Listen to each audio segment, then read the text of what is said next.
Good morning, everyone, and thank you for being here for the first in our 10-part series, our leadership conference series on the future of work. My name is John Milbrath, and I'm the chair of the Bellevue Chamber of Commerce and vice president of AAA Washington, a proud organization here based in Bellevue. And the Chamber of Commerce is made up of hundreds of businesses and organizations like yours invested in building the community through strong relationships, sharing knowledge, and leading on policy issues that are vital to our region. As I mentioned, today is the first webinar for our Summer Leadership Conference, total of 10 sessions every Friday at 8 a.m. throughout the summer. I want to take a moment just to thank the Bellevue Chamber staff and our president and CEO, Joe Fain, for the incredible operating pivot that we have done in these unprecedented times. This summer leadership session has become a staple here in Bellevue, and it's been a tradition for a long time. It's been in person, and with COVID-19, we had to take a new approach, and this is the first of the sessions in our new virtual world with our leadership conference. So thank you to the Chamber team for that great work. We've successfully expanded to a 10-session virtual tour with nationally known speakers relevant to the future of work, our topic and title for this series. I really want to encourage all of you to make sure you go to the Chamber website today after this presentation and register for all 10 of these sessions. Please spread the word inside your organizations, to your colleagues about this series, to all of your contacts on the East Side. Really help your whole team learn from this vital information. A very special thanks to our sponsor, Amazon, for helping to make this series possible. And now I would like to introduce Michael Nasirian, CEO of AR/VR Academy and this year's Leadership Conference Chair.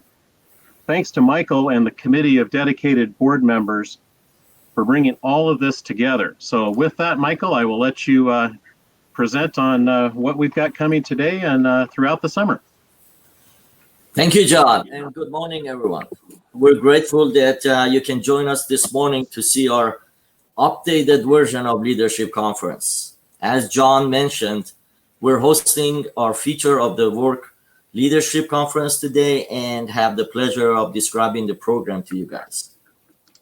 In the past, as John said, this conference was a one-day event and that gathered business-minded individuals to connect and network and be educated on leadership.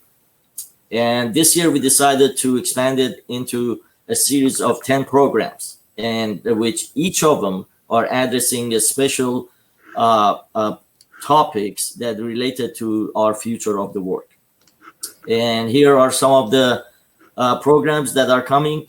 Next week we'll have Dean Hawley, president and co-founder of Thomas Dean Apparel. He'll talk about future of retail with us. Then we'll have Laura Malcolm, founder and CEO of Giving Kind. She'll be talking about small business and distributed workforce. After that, we'll have Richard Wang, CEO of Coding Dojo. He'll be discussing the future of education with us. And following that, we'll have a panel discussion webinar featuring a special agent from FBI, as well as assistant professor and chair of computer science at Seattle U, Dr. Roshanak Roshandel. They'll be discussing cybersecurity as well as big data.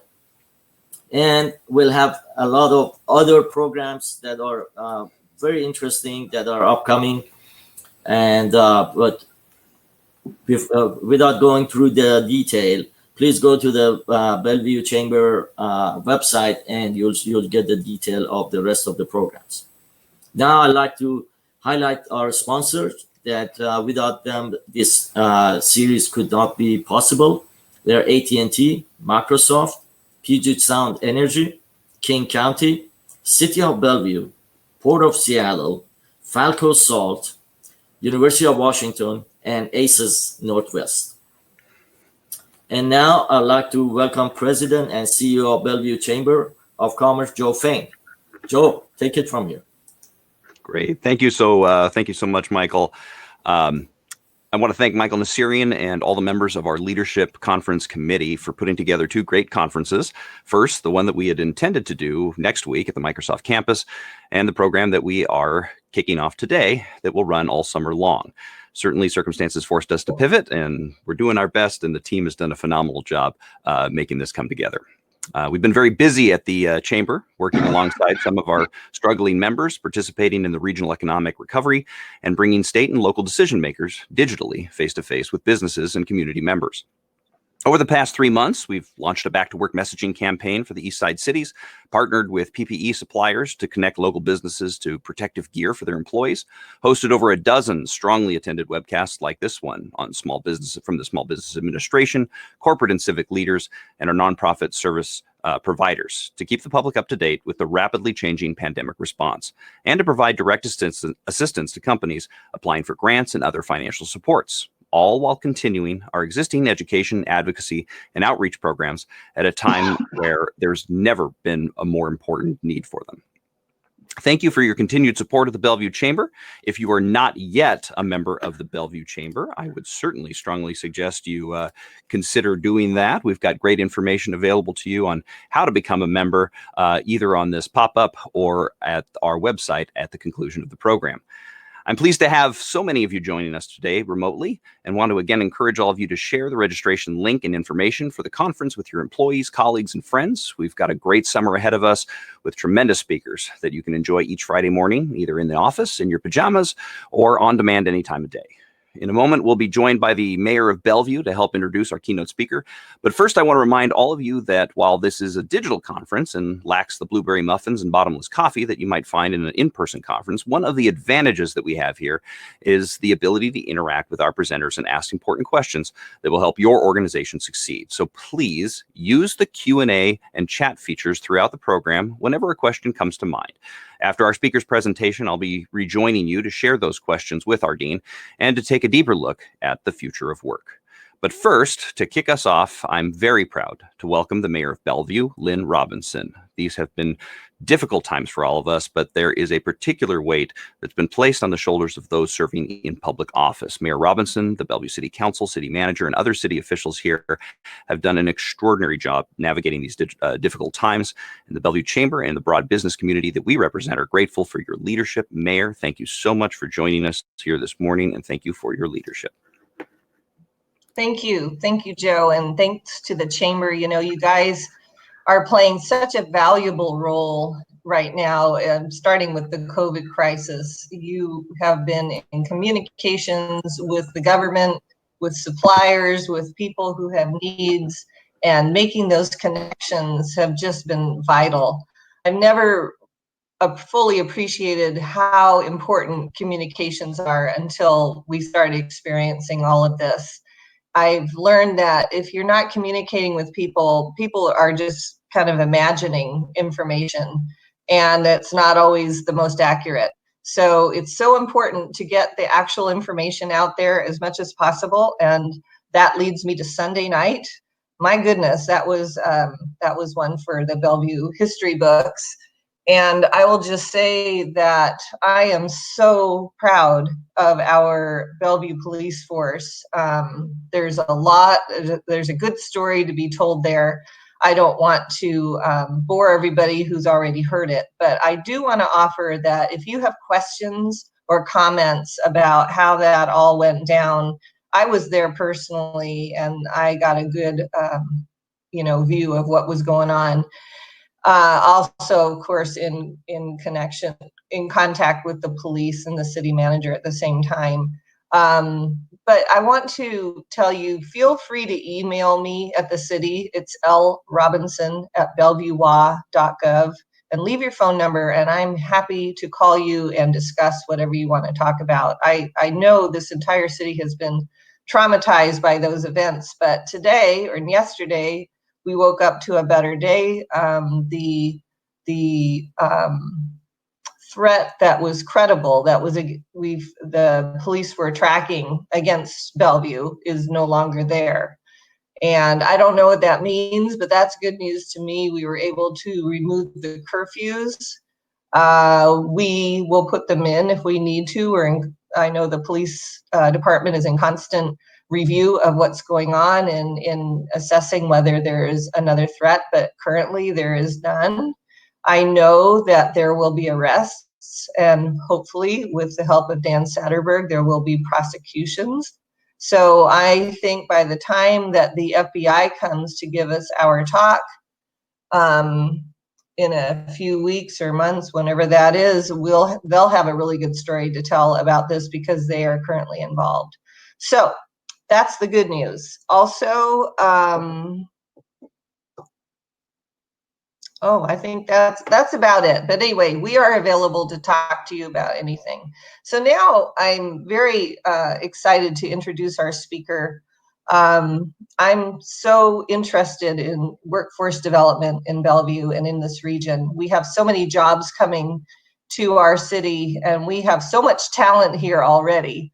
And having an opportunity to upgrade people's skills and to get people the training they need to get these amazing jobs, people who are already living here, people who will find it easy to get to work. I'm all for it, and I'm so excited to hear from our next speaker. She is Ardeen Williams, and she's Vice President of Workforce Development for Amazon. In her role, she advises teams and businesses across Amazon on talent attraction and development. Ardeen's work focuses heavily on accelerating Amazon's upskilling initiative to retrain 100,000 employees by 2025, including Career Choice, which has helped thousands of Amazonians retrain for careers in high-demand fields. Ardeen has more than 35 years of leadership experience across the tech industry. She's held roles in product development and marketing, corporate business development, M&A, and H&R. Please welcome Ardeen Williams. Thank you, Mayor Robinson. And Joe, thank you. I really appreciate the opportunity from the chamber to meet virtually with so many folks. I'm going to talk about a couple of things today, but I only want to talk for a few minutes because, as Joe said, one of the advantages of this digital medium, while it may not feel like there are a lot of advantages, is we do have the opportunity to actually, I think, answer more questions more efficiently, and that way this actually meets more of the needs of what you come to these events for. So I'm going to cover two interrelated topics. The first are future plans for Bellevue, and then more long-term, what the future of work may look like, and how different stakeholders, that basically all of us on this event today, the role we play in helping that come to fruition. So Amazon, in spite of the pandemic, is still on track to create 15,000 jobs in Bellevue over the next few years. And the reason we came to Bellevue, the mayor highlighted it, there's great talent in Bellevue. Our roots run deep here. Jeff Bezos began the company in his garage in a house in Bellevue. There are great schools, good talent, and also a very diverse and business-friendly environment, which makes it a great place for us to continue to grow. Probably the question that I get asked a lot in the other Washington for our headquarters in Virginia is, yeah, but are you still going to need the office space? We've heard that a lot of Amazon employees who have the ability to are working from home. And the answer is yes, we'll still need the office space. While we have been working virtually, those of us that have whose jobs allow us to work virtually, we do have folks who are still coming into the office. We've worked with local jurisdictions to ensure that we're meeting those the local requirements to keep people safe. How that space is configured may change. I mean, I'm sure that as each of you are thinking about, as businesses reopen, how you can keep customers and employees safe. But we do know that there's a benefit for people mixing face to face. For me, it's great we talked earlier about my commutes a lot shorter. But I miss those, I call it flea marketing, right? Those small exchanges at the start of meetings, in the coffee room, after meetings. And so collaborative teams will still need a workspace. I think the big question is, for us, is what does that workspace look like, and how do we use it? Our last mile team is already in Bellevue, and they'll be joined relatively soon by teams from Alexa as well as Amazon Web Services. Over the pandemic, Amazon has been in a position to provide essential services to people who are sheltering in place, people like my parents in California. It was their lifeline to supply. And at the same time, we made significant changes to our business to keep our employees safe so that they could perform that service. We created 175,000 jobs and announced last week that we're converting 125,000 of those to full-time. And one of the things that makes me really proud is our workforce staffing team worked closely with chief HR officers of organizations who were put in the unfortunate position of having to furlough employees. And we were able to connect with those organizations, and where there was a geographic match and skills match, onboard those employees into those roles. And for the communities where our employees are working remotely, we build our campuses in urban areas where our employees can knit into the fabric of the community, and we typically have small businesses in the ground level retail of our sites. Our real estate group has worked closely, provided rent relief for small businesses in our buildings, as well as almost $10 million in grants to businesses in both Seattle and Bellevue, so that they can continue to operate through the difficulty of the pandemic. COVID has upended a lot very quickly. We went from one of the hottest job markets in 100 years to one of the most profoundly high unemployment rates in a matter of weeks. And the numbers today were a little bit better. The adjusted unemployment rate, people were expecting around 20%. It looks like it came in a little bit higher.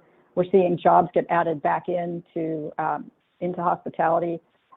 I don't think we can cheer yet. We lost 7.5 million jobs in entertainment and hospitality in April, and we added 1.5 million back in May. So hopefully we're starting to turn the corner. I think the other area of impact on the workforce development front is education. We know that 55 million children students are out of school right now and working in some level of remote education.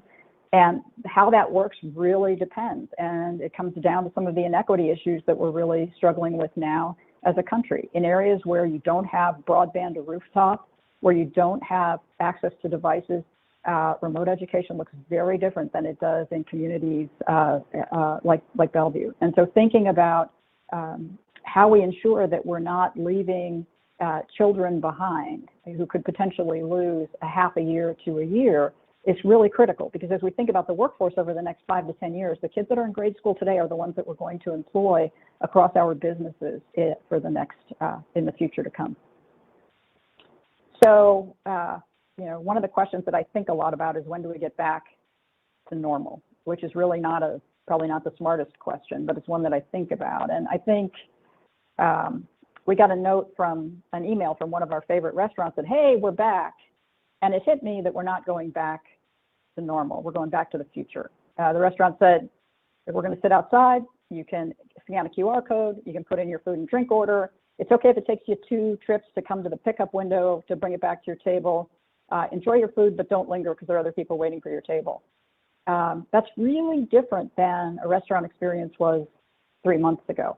It also means that a tremendous number of jobs front of house, as well as the significant number of jobs back of house, are likely going to be impacted for the foreseeable future. And, thinking about about those kinds of jobs and impact on the community really underscores the need for us to think about not only education, but upskilling as well. So broadly speaking, on the workforce development front, I think there are 2 durable trends that COVID won't change. I think that they will likely accelerate them, but I don't think they're going to go away. The first one is really this blurring of the line between technical and non-technical jobs. Even jobs that ostensibly, like human resources, which haven't typically required a significant technical background, are requiring people to be able to interact and analyze a large amount of data, to be able to understand how different kinds of software applications may work so that they can interface with them. And so that need to be digitally literate is critical. The second piece is really around the need for widespread access to career pathways. And and how we help people move along in their career via upskilling. But I don't want to get too far ahead of myself because I can do that. I want to step back and just share with you how Amazon thinks about it. We were one of the largest private employers in the United States, and we believe that we have a role to play in creating good jobs. And for us, those good jobs comprise three things. A good wage. We introduced a $15 an hour minimum wage in 2018. Egalitarian benefits from day one for our full-time employees, and the opportunity to start or grow a career. And what that means is the ability to gain experience, and then as you have experience, to add skills to that. And as you add those skills, it opens up opportunities, whether they're vertical, it's sort of that next job in the stack, if you will, or if it's to a diagonal adjacency. And we think when you put those three things together, good pay, egalitarian benefits, and the opportunity to start or grow a career through upskilling, that those are good jobs. Our upskilling program, as the mayor talked about, includes a wide variety of programs, from our Machine Learning Academy that provides graduate level state-of-the-art training in artificial intelligence and machine learning for our software development engineers. Our Amazon Web Services Department of Labor registered apprenticeship programs that take the rubric or the framework for a traditional apprenticeship and apply it to cloud computing that was designed specifically for transitioning veterans and military spouses. Our Career Choice program, the Amazon Technical Academy. So again, a wide range of upskilling opportunities. But in order for upskilling to be successful, and where it works really well, it takes a coalition of many players, and many of you are here with us today. If we tackle this as a community, if we tackle it as a country, the effort has to be collaborative. And where we see those efforts that work well, it's things like are happening right here in Washington with Career Connect Washington, which was authorized through House Bill 2158 last year. Career Connect Washington is a coalition of business, education, labor, philanthropy, and government. And it was an effort that the governor kicked off because it was forecast that over the next 5 years, Washington would create 750,000 jobs, the vast majority of which would require a post-secondary credential, education, or experience. And we want to make sure that Washingtonians are prepared to fill those jobs. And so Career Connect Washington creates a system and network of those career pathways that expose students through an explore phase. The second phase is learn, where they have the opportunity to learn more about a career. And then the third is launch, so that you can actually participate, whether it's through a community college credential, through CTE, through a 4-year program or an apprenticeship program, the opportunity to build those skills and launch into a career pathway. And we know that when you create those programs where you launch people into a career and into a job that's an entree to a career, and you add upskilling at the right time to that experience, you put workers on a career ladder, and you put them on the wage scale, and you afford the opportunity to continue to grow both. And so to circle back, the two enduring things I think are digital literacy is really not going to go away, and it's going to continue to be a requirement and become even more so across the vast majority of jobs. And that if we're going to get back to the future together and provide access to good jobs that are an entree to a career, we need to ensure that we have comprehensive programs that provide those pathways for all. And with that, what I'd like to do is, Joe, why don't we go ahead and go to the Q&A? Absolutely, and I'm really excited because there's some fantastic questions that are coming up on the board here. And I just wanted to start off again. Thank you so much for being with us, and thanks for the great work that you and Amazon are doing. Certainly, as a company during this time, as I think we were talking about yesterday, probably 4 or 5 times the Amazon truck pulled through my cul-de-sac in the last 24 hours. Certainly an irreplaceable good at a time of quarantine.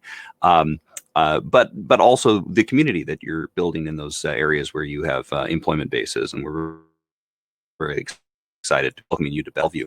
But that kind of leads to one of the first questions I have, which is, COVID has changed a lot of our perspectives about how work needs to be done and who and where they need to be to do that work. And so I'm just wondering, how has Amazon been rethinking its approach to recruitment here domestically since COVID? And is there any, anything that that is, broadening the company's horizons to permanently select people in geographically dispersed areas to work remotely? And how are you dealing with that pivot that we're all trying to get a handle of? So there've been lots of pivots in the last, like you guys, I think in the last 90 days. I think on the recruiting front, I don't know that a lot has changed. It's accelerated our path. We had already begun, we had already moved to virtual interviewing for many of our roles, simply because it's more efficient, right? You don't have to, and it's a lot easier for candidates, and candidates are the customers of our recruiting process. And so what happened with the pandemic was we basically accelerated that change, not only for our entry to mid-level jobs, but also to our most senior positions. So I was just joined on the staff I'm on by 2 colleagues who interviewed virtually, who onboarded virtually, and are working virtually. So 2 VPs who haven't yet been to an Amazon hardwall facility. And, one of them I spend a fair amount of time with as what is called an onboarding Sherpa. And I think, all things said, it's been interesting, but I also think that there's, as I said earlier, it's harder to integrate when you don't have a lot of those small interpersonal transactions where you can see what the culture looks like in person. So as to virtual, we haven't had those, we haven't had specific conversations about moving to a completely virtual option. We do have some employees who work virtually in business development, some of our customer support, but in most cases, our employees, particularly our tech employees, are around a development hub. And while there's flexibility to work from home, we do find that development tends to be a lot more efficient when people have the opportunity to interface regularly face to face. So I think more to come there, but for the moment, we still see brick and mortar offices playing a key role in building and growing products for our customers and creating and preserving the culture. We've got a lot of hospitality sector folks that are on the line that had a lot of questions along that lines, and I know that many of them are very happy to hear that there will be Amazonians occupying those buildings in the years ahead, and more importantly, occupying those restaurants there at in the city center. So. One of the things you brought up there was talking about public-private partnerships, and you mentioned Career Connect Washington, one of those here in the state, led by the governor and the legislature. How would you grade that collaboration between the business community, academia, and state government here in Washington? And what are some of the things that we can improve upon, and where are some of the areas where we're really a standout jurisdiction amongst the states? I think we are a standout jurisdiction. I'm probably, I'll say probably, I am biased. I think that we got off, and the governor will say this, we got off to a bit of a rocky start on Career Connect Washington. The forum was too big. We spent a lot of time admiring the problem together. But, when Maud Dodon came in, we divided up into swim lanes that were focused on industry segments. And I think we made a lot more progress. I think that that it is a standout. We're getting traction now in terms of each of the 3 categories I talked about. Where these partnerships work the best. There's another that I'm working on in the district, Maryland and Virginia, called the Greater Washington Partnership. And similarly, it's the same type of a coalition that's looking at how to ensure that the workforce is, one segment of it is workforce. There's also transportation, commerce, et cetera. But what makes sense is for all of us to sit down together on education, for example, and have the conversation about what are the skills, what are the knowledge, skills, and abilities that someone needs to be successful in a job, and then come back to the educators and talk about what does that look like, and then have that dialogue. Because if you stand on either side of the fence, business will say, well, education moves too slow, and education will tell you business changes their mind too quickly. And I'm painting everyone with the same brush. But when you get 6 businesses and 6 institutions together, and then the business folks start arguing about potato, it becomes pretty clear that, I think we all have opportunity to do better. But sitting down and focusing on what that goal is to ensure that there are Washingtonians prepared for the 750,000 jobs that are coming, really keeps our eye on the goal and focuses us to work collaboratively and say, okay, what can we actually do with students and adults as our customers to provide the solution? So Amazon's got a number of workforce development programs, and many of which you've been at the lead of. I guess one of the questions is, tell us a little bit more about those programs. You talked about a little bit in your introductory remarks, but in particularly, it's this concept of taking valuable workers who are doing an extraordinary job in the position that they have, but intentionally giving them and subsidizing the gaining of skills that will make them grow out of that job, forcing you to then find new people to fill those important and critical roles. In many cases, that's counterintuitive for a lot of businesses. I've got great employees. I want to keep them doing the great work that they're doing. Amazon's tact is, we need to develop the people, and that will give us more benefits. So sort of a two-part question. What are those programs that are currently in place at Amazon? And then, as importantly, how can smaller companies, small businesses, small manufacturers, that don't have the breadth and resources of Amazon, how can they, mimic or match some of those values and some of those practices and programs that Amazon's put in place for their people? So great questions. I think the one I'll start with is, so first, our goal is in that, hey, this is what good jobs are. Our hope is that everyone comes to Amazon and this is where they decide to spend their career. The reality is that in some of our locations, what I really want to do, right? I trade a day of my life for every day I come to work. And the job that I want isn't available in the area that I'm in. And so the ability to get that experience and skill, and then to prepare for a role outside of Amazon may make the most sense. And that's how our career choice program was built. It's a first dollar program designed for our hourly associates.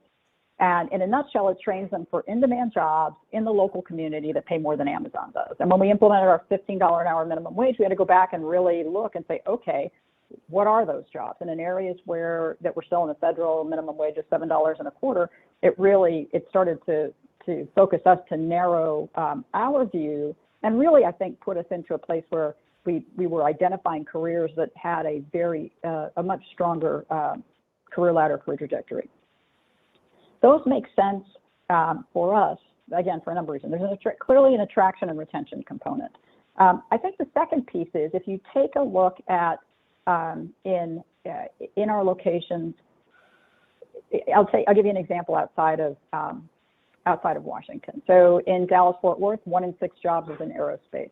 There's significant demand for advanced manufacturing technicians, but it was a full-time program at community college that cost $4,500. Our goal is to meet our associates where they are and remove friction between an employee and gaining those skills. So bring the program in-house, make it part-time. I say in-house, bring it into a classroom in the fulfillment center, make it part-time. Bring in employers so that our employees have a chance to see what that job looks like, so that they don't get into the training and go, whoa, this isn't what I signed up for. And then connect that employee with the job at the back end.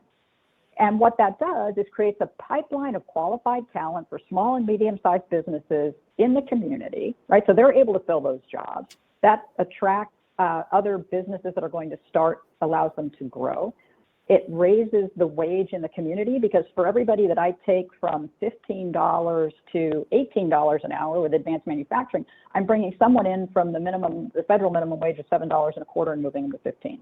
And that's good for the community, right? That raises the overall income. It creates discretionary income, and it also creates that flywheel. And so the question here on how can you do it as a small business, I'll come back to Washington State. You don't have to create the program that Amazon has. You can tap into Career Connect Washington. There are intermediaries that provide programs. You can work with Amazon. I mean, we're working with a variety of businesses across Washington with the pre-apprenticeship program for medical assistants, for example. And medical assistant is a great entree to a career in health services, right? Medical assistant, you work for a few years, You could pursue an LPN or an RN, and then, and add on to that to the BSRN. And so you can start to see this flywheel of experience and credentials. And so taking advantage of the pipeline that Amazon creates through Career Choice, working with the intermediaries through the Career Connect Washington program and accessing those programs, and then considering things, no matter how, even for a mid-sized business, things like a registered apprenticeship program, because there can be tax offsets there as well. There's a lot of great ideas for companies to think about, and as the chamber gets more engaged in professional development and in partnerships with our local colleges and universities, it's definitely something that we know we need to have a bigger part in playing and moving those solutions forward. There's some biographical stuff that I kind of wanted to dig into, because there's probably some things about you that the folks that are on this webinar here today are not aware of, and some of those things are serving as a captain in the Army, and as a middle school teacher in Kuwait, and in the American school, and just all of these incredible roles and experiences that you've had all around the world to prepare you for what you're doing here today for Amazon. How have you taken some of those lessons? What are some of the experiences or stories that you have from those really extraordinary experiences, and how have you related them to the work that you're doing now? So I think careers are kind of interesting. I think in hindsight, it's easy to find a silver thread and make it look like it was all intentional. What I would say is the two things, I said earlier, I trade a day of my life every day I come to work. And I went to bed one night and woke up in this amazing job. I didn't, at the age of 18, didn't say, hey, I want to go work in workforce development. But I think through my career, what I would say is the two things that have served me extraordinarily well are my curiosity. I'm perpetually curious about cause and effect. And that can be a curse and it can be a blessing, right? It leads me down a lot of rabbit holes that at the time may not actually be useful. But that interest in understanding things that I find confusing or perplexing has led me down some very interesting paths. And I think the second one, which is also an Intel leadership principle, is dive deep. One of the, again, when I run up against something where the data and what I experience are different, really digging in and understanding how does that software work? What does that data tell me? I'd say those two things have really have served me well. And I think my work around the world in Kuwait and Israel and Germany, across the U.S., is everyone has a story and no one is what they appear to be. And I think that if you approach with that curiosity, serves you well. Well, we're very pleased to be able to gain from some of that experience here today. You mentioned Arlington a few minutes ago, and while the press reports might refer to it as HQ2, we know perfectly well that Bellevue is HQ2, but that's all right. We'll let them have their moniker. But what kind of different challenges has spinning up operations in Arlington presented compared to your move into Bellevue or the work that you've done in Seattle or elsewhere? And how is that working? How's that going on, especially right now as you're trying to stand up a large second headquarters with a remote workforce? What's the status of that, and how have those challenges shaped the outcomes? So just for context, we're set to hire 25,000 jobs over the next 10 years in National Landing, which is in Arlington. And the work is going really well. We've broken ground on our first site. We have more than 1,000, we've hired more than 1,000 people. In fact, hiring went a lot faster than we had expected. So we ended up needing to get some additional space. I think the challenge that we've had has been doing a lot of it virtually over the last 90 days. So we have employees who've started again, who are joining a new site, who are doing it virtually. I think the difference between Bellevue and Arlington is we have a sizable presence in Seattle, some 53,000 employees. And while we employ about 13,000 in the Commonwealth of Virginia and have employees in the district as well as in Maryland, we didn't have a headquarters presence. We have a large AWS presence.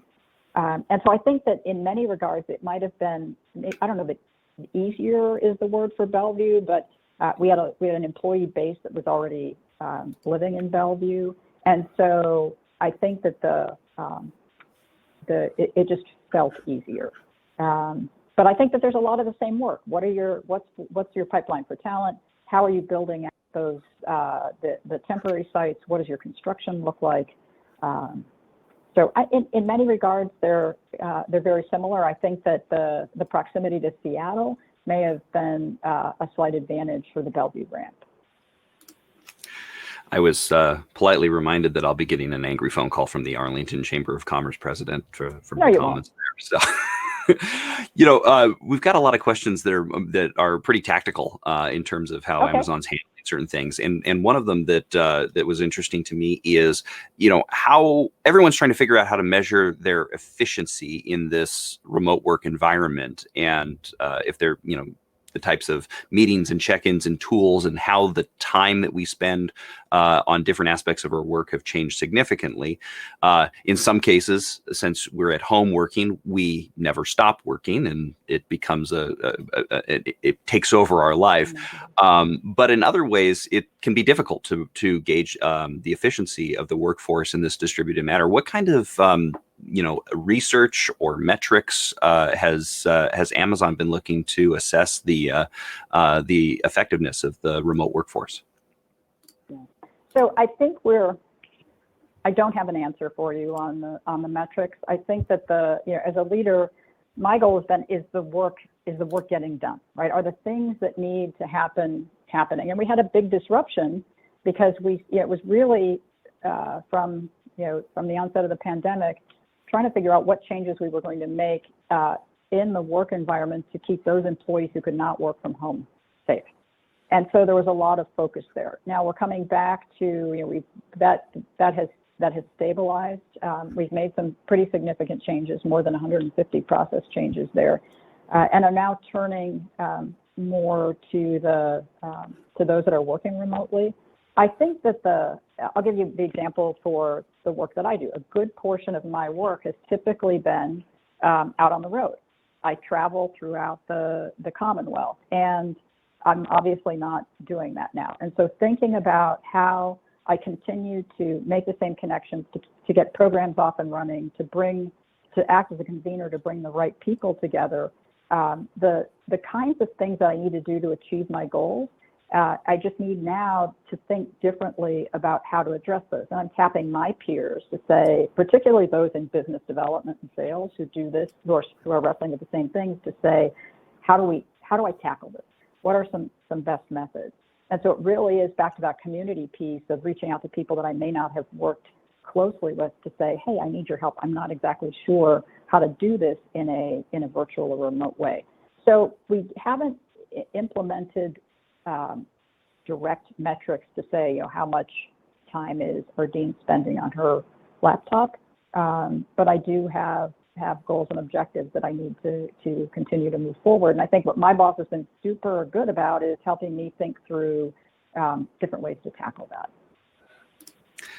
If the metric was how much time we're spending on our laptop, I would score very high, but usually because I'm ordering something on Amazon. We've got a great question here. We got a great question here that certainly is on a lot of people's minds right now, about racial disproportionality in the workforce, about professional development among diverse populations, and in particular, what we've seen in the last week is an important chapter in that conversation. But there's been work going on in many companies for a long time to try to address those disparities. Tell us a little bit about Amazon's work in addressing that issue, and then also a little bit about, again, how can other companies, how can smaller businesses, learn from your experience and engage in practices that can help close that racial gap and reach out to communities that they otherwise may not think to connect with and to hire from. So I think first the events of the last 10 days have just really underscored a worsening divide in this country that we need to address. And we don't have, I think if I were to say that Amazon had an answer, it would be, it just wouldn't be accurate. The core thing that we lean on within Amazon with respect to diversity and inclusion are our employee affinity groups. So I'm a member of the Warriors, which is the veteran and militaries group. And that group has a point of view. It has shared experience and provides regular feedback to the leadership of the company. Our Black Employee Network is playing a key role. We have executives this week that are engaged with that group in a listening session, because right now we think that listening is key, because I don't know that, at least for myself, that I've done enough listening to truly understand the issues at hand. With respect to equity of opportunity and hiring, I think it begins on the education front. I touched on it earlier. We have schools, we have areas in the DMV, so the District, Maryland, and Virginia, where we don't have broadband to rooftop. And so students aren't able to log in and go to school. They're getting packets of worksheets. And schools have created Wi-Fi hotspots in their parking lot so that students can come to the school and participate. But if a student doesn't have a smartphone or a tablet or a device, that isn't an option either. And so there's just some fundamental systemic infrastructure issues that we need to address, so that we start to see a better representation in our pipeline, so that those pathways are available with more equity to the Black community, to people of color, to veterans. And again, it starts with education. I think the second piece is engaging with those communities to ensure that opportunities are visible. And again, if you come back and say, hey, I'm going to post my jobs online, you may be missing an entire segment of the population that isn't going to look for a specific type of role online. And so our workforce staffing group engages at the community level. Is there an opportunity to do a better job? Absolutely. We are far from understanding the issue, and we're far from having it mastered. But I think that as a community, as of citizens, we have an obligation to ensure that we're creating those education pathways, that those education pathways have equitable opportunity, and where we don't have access, we're helping to create access.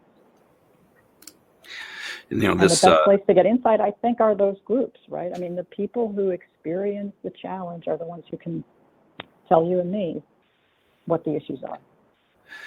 This single question certainly deserves its own program, and we are actually in the process of trying to build one of these leadership conference episodes around that issue. But I wanted to talk a little bit more tactically again about when you're going into the community and you're trying to engage those groups, both for education as well as for recruitment. What does that look like? Who do you go to? Who do you pick up the phone and call, and how does that engagement take place? Because I know that there are so many companies out there that are in the place where you're coming from, which is, we know we need to do a better job. What are those bullet point steps that we can take? Who do I call to make sure that I'm listening and caring and responding to this need? And so I again want to continue that conversation on that and understand those tactical steps. So I think that on the education piece, Amazon in the community has a program called Amazon Future Engineer, and the goal is to create experiences in computer science for children in underserved communities. And we do that through a variety of organizations, Code VA here on the East Coast, code.org in the broader country. And it's really about creating after-school programs, summer camps, and then fully scaffolded learning opportunities in high schools, where we use Title I as a proxy for schools that are underserved. That program not only creates summer camps with scholarships and then the learning opportunity in high school through Introduction to Computer Science, as well as 2 AP courses. It also provides 100 scholarships for students to continue in computer science, along with internships at Amazon. And again, those are focused, that program is focused specifically in underserved communities. It's not to say that computer science isn't important in better funded schools, but typically those schools have a tax base and a parent group that helps support having those programs available. So that's one piece. The second is providing access to the program like Career Choice, which is, hey, come to work on day one, you have good pay, equitable benefits, and then after a year of employment, you have access to Career Choice, which you think about like the GI Bill. This is an opportunity to go get your go become an advanced manufacturing technician, a medical assistant, a paralegal, get your commercial driver's license. So it provides that opportunity to get paid, have those benefits, and have the training. And we have a team that engages in community centers, in local high schools, with transitioning military, so that we are working in the communities to provide access to those jobs. And in many cases, local workforce development and economic security at the local and state level are great places to start.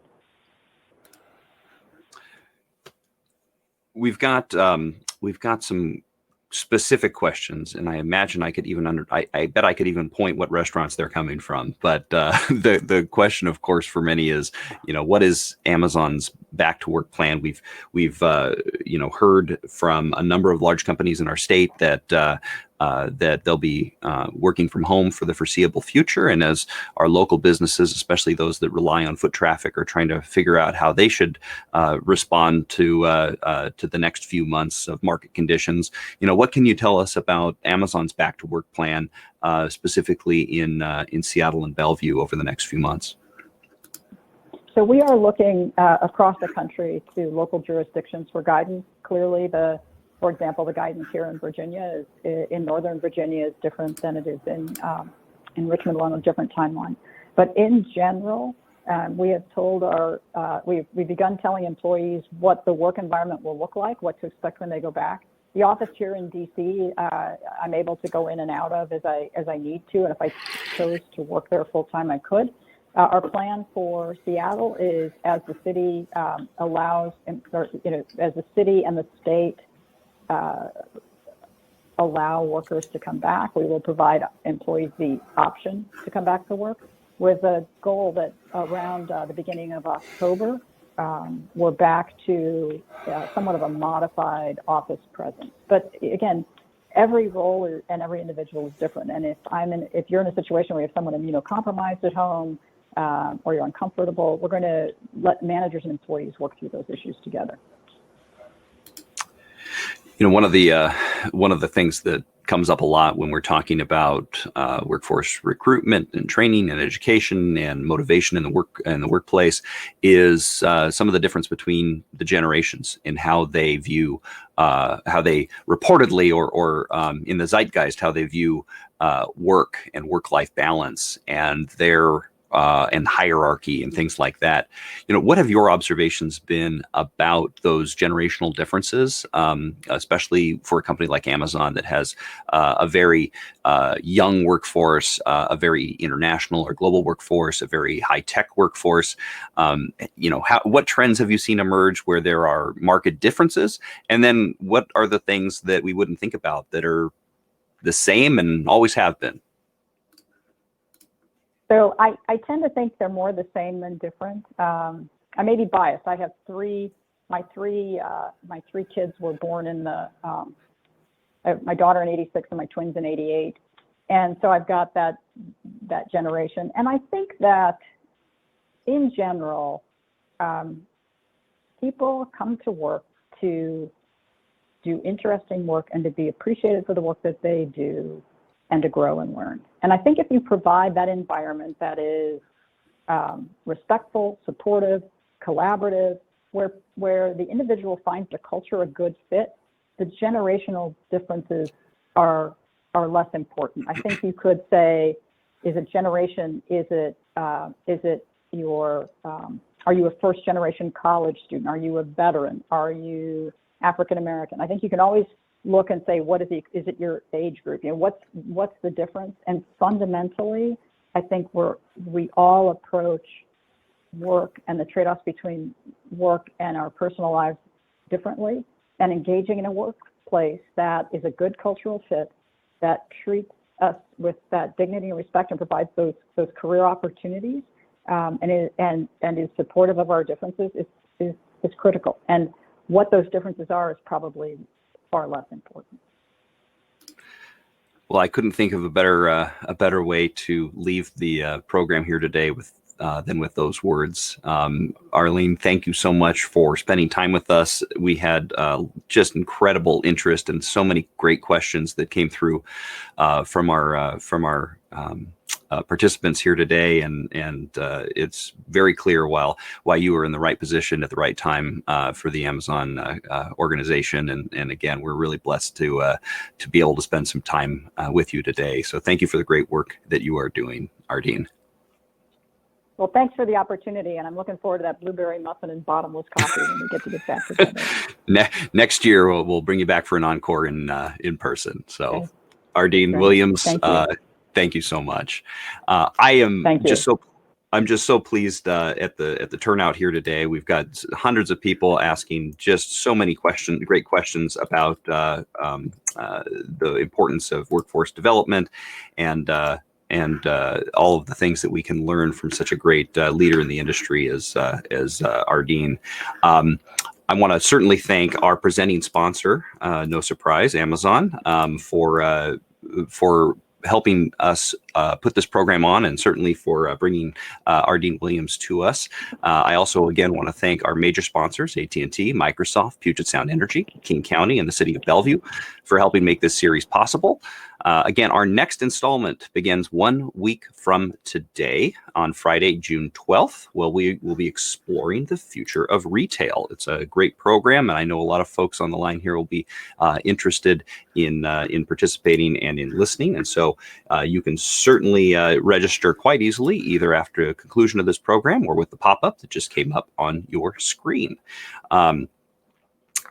We've got one final thing to do before we break for the day. Amazon has graciously provided an Echo Dot to rattle off each week.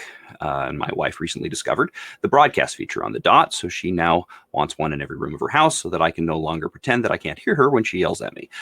So what we're going to do right now is go into our lucky draw, and we are going to draw from the folks who are here in the audience today and give it a spin and see who our winner of the lucky Echo Dot is.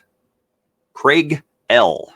Craig, we've got your email address, and our staff will be reaching out to you here momentarily to provide you with arrangements for how you too can effortlessly play music, use your voice to order snacks, electronics, and chainsaws, which was my order last week, and as well as control your smart home and no longer be able to hide from your spouse. Thanks for joining us for session 1 of the Future of Work Leadership Conference. As always, stay healthy, stay safe, and we will see you next week. Thanks for joining.